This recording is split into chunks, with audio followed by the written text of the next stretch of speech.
About 97% of fire departments in South Dakota are made up entirely of volunteers.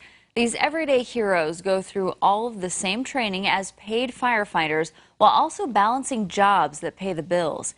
In tonight's Eye on KELOLAND, news intern Lauren Solek talks with volunteers from 2 South Dakota towns to get a closer look at the lives of volunteer firefighters.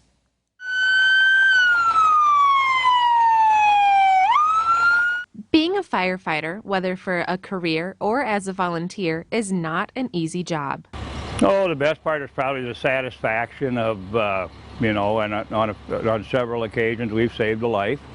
That makes you feel good. Probably the saddest part is when you lose somebody, and we have in the past lost some children, and then we lost one fireman one year in a house fire. So. When Valley Springs Volunteer Fire Chief Donald Johnson isn't wearing his fire gear, he runs his own mechanic shop. For me, it's probably not as hard as it is for many people, because back in the day when we first started, a lot of businesses would let the guys go, if we had a fire during the day or something like that. Career firefighters and volunteers like Johnson must go through the same training. The main difference is paychecks and shifts. Career individuals, we run our 24-hour shift. When they're done, we go home for 24 hours. Volunteers, they're on 24 hours all the time. Every firefighter has to take 120 hours of training, along with ongoing training within their specific departments. For training, we train once a month, and it's usually on our meeting nights. We do business tours. Out of the 337 fire departments in South Dakota, 325 of them are just volunteer departments, while 7 of them have a combination of both paid firefighters and volunteer. For those volunteers, they have to learn all of their training while also learning to balance their everyday, normal lives and jobs with being a volunteer firefighter. Take any small town, the volunteer fire department is made up of anybody in any occupation. You may have the school teachers, you may have the local businessman, you may have the local banker.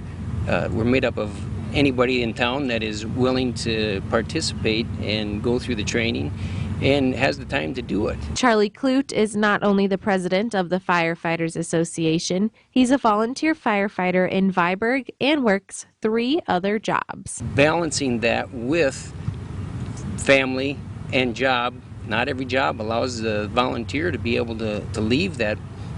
The local businessman may not be able to close his doors and respond to a fire all the time.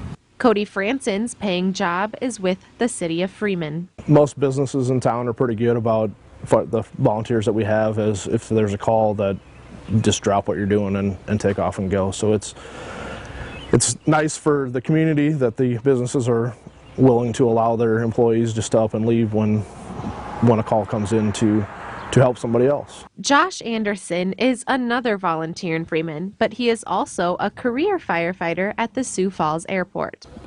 Whether you're paid or a volunteer, I mean, you're doing the same tasks as far as putting the fire out, so there's not a lot of differences other than just, the shift work and stuff is different. But. However, the men and women who take on the task of being volunteer firefighters don't see it as anything out of the ordinary. We're just everyday people like anybody else. It's just that we've taken the time out to get some training and try to help the people in town and protect them. With Eye on KELOLAND, I'm Lauren Solek. Of the more than 1 million firefighters in the United States, over 800,000 are volunteers.